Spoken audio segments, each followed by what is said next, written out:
Bienvenue pour cette nouvelle séquence d'actualité sur votre chaîne d'information Lilia l'Info.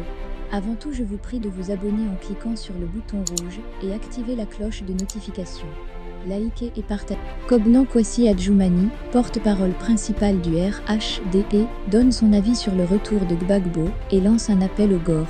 Pour mémoire, au cours de ces dernières élections, le RHDP, sans aucune forme d'alliance, s'est adjugé la majorité au Parlement, avec 155 députés contre 19 pour le FPI, sans alliance avec le PDCI.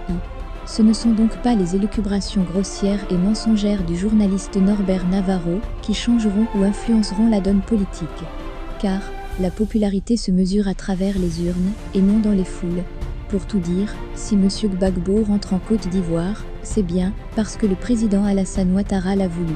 C'est bien parce que le président Alassane Ouattara veut la réconciliation avec tous les fils et toutes les filles de Côte d'Ivoire sans distinction de parti politique, de religion ou d'ethnie. C'est aussi pourquoi il ne cesse d'ouvrir les portes des prisons et les frontières pour que tous ceux qui ont eu maille à partir avec la justice recouvrent la liberté. Faut-il le rappeler, M. Gbagbo a été acquitté sur la base de 5 chefs d'accusation sur lesquels la CPI a statué. Le fait qu'il ait été acquitté pour insuffisance de preuves ne veut pas dire qu'il n'a rien fait ou qu'il n'a aucune responsabilité dans la grave crise qui a causé la mort de 3000 personnes. Acquitté par la CPI, la Côte d'Ivoire aurait bien pu ouvrir un nouveau procès sur la base d'autres chefs d'accusation. Mais le président Alassane Ouattara souhaite définitivement tourner la page des belligérances et des tensions politiques inutiles. Nous pensons pour notre part que nos frères du FPI GOR, l'ex-président Laurent Gbagbo en tête, devraient comprendre cette exigence de la paix, car, comme le dit le sage, la paix ce n'est pas un vain mot, mais un comportement.